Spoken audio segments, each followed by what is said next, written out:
I look at last year's #1 overall pick in Cooper Flagg. If I was to put him on that list, he would be 6th.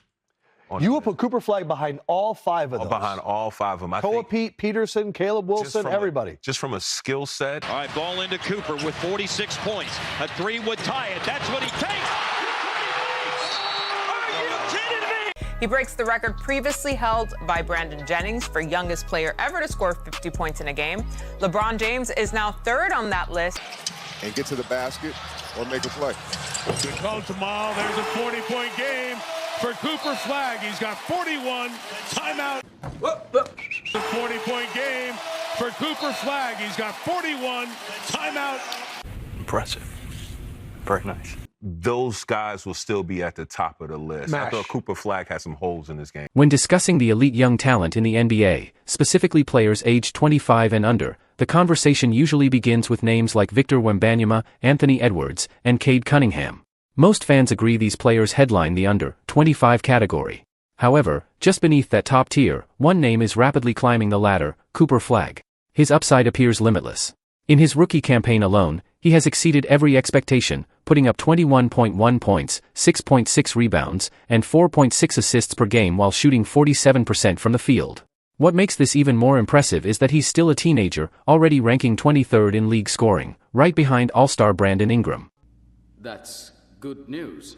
Adding deeper context to those numbers, consider Flagg's situation in Dallas. He's been given primary offensive responsibility, leading in shot attempts and touches. Typically, when a rookie is placed in that role, inefficiency and high turnover rates follow. That hasn't been the case here. Flagg has managed to maintain strong efficiency while keeping mistakes under control. On top of that, Dallas lacks ideal spacing and consistent shooting threats around him. Producing at a 21-6-5 level under those conditions is extremely impressive. As the roster improves and better complementary pieces are added, his ceiling only rises. By the time he reaches his prime years, around 25 to 27, he projects to be nearly unstoppable and a serious first-team All-NBA contender. I know Cooper is doing his thing. I know Khan is doing his thing, but VJ, to me, VJ is, out of all these guys, he is the two-way guy. He is the guy who can impact the game on both ends of the basketball court. Great defense. Bub Carrington in transition, blocked by Flagg. His first start of the season. He's 0 for 3. In rhythm off the crossover. James, stretched by Flagg. Diye with a bounce pass through traffic. And Coop comes out of there with a steal. Oh, nice handles.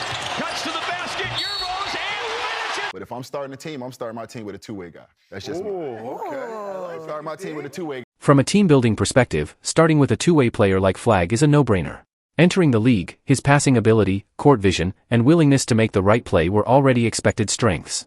He's proven to be an unselfish playmaker who elevates teammates. Defensively, despite criticism from voices like Udonis Haslem, Flagg consistently shows effort and impact on that end. The surprising development, however, has been his scoring. As a 19-year-old, his offensive output is historic. Looking at teenage rookies over the past decade, only Luka Dončić, 21.2 ppg, and Flagg, 21.1 ppg, have crossed the 20-point mark, with Edwards close behind. Expanding the lens to all rookies, the list includes Victor Wembanyama, Dončić, Flagg, and Joel Embiid. That's elite company, franchise players, MVPs, and generational talents. Flagg's trajectory clearly points toward All-NBA status at minimum, with perennial All-Star as his floor. Well, duh. If NBA general managers were asked to select the most valuable player for the next decade, Victor Wembanyama would likely be the unanimous first pick. But at number 2, Flagg makes a compelling case. Much like Wembanyama, he demonstrates continuous growth, improving week by week and month by month. His mindset is centered on development and progression. That growth is already visible. Recently, he dropped 51 points against Orlando, becoming the first teenager in NBA history to reach the 50-point mark in a single game. Historically, only a select group of rookies have achieved this milestone, including Brandon Jennings, Allen Iverson, and Kareem Abdul-Jabbar, placing Flagg in rare territory. 19 years old, he's the only teenager in NBA history to ever drop 50 points in a game. Gafford and Pulikitis complete the lineup. A catch on the move, and flinging up a shot is Cooper Flagg. Back in that direction, Powell, get it back to him, there you go. Swing pass, Clay, drive, slam, Cooper! Cooper Flagg has some holes in his game. Flagg switches direction. Straight line to the basket. And one. Flagg. Straight field goal. He has 26 points. but I'm not impressed by your performance. Being mentioned alongside legends like Kareem Abdul-Jabbar, Wilt Chamberlain, and Allen Iverson speaks volumes. Against Orlando, combined with his performance versus the Los Angeles Lakers, Flagg scored 70 points across 5 consecutive quarters, just over 43 minutes, on 26 of 40 shooting. That level of dominance is extraordinary for a rookie. Initially, even a single 40-point game would have been considered a success. Instead, he's delivered multiple 40-plus outings, a 50-point explosion, and this remarkable stretch. Importantly, he achieves this efficiently, shooting 58% from the field, 61% from 3, and remaining reliable at the line. Even more impressive is his ball security, averaging just 1.5 turnovers despite his massive offensive role.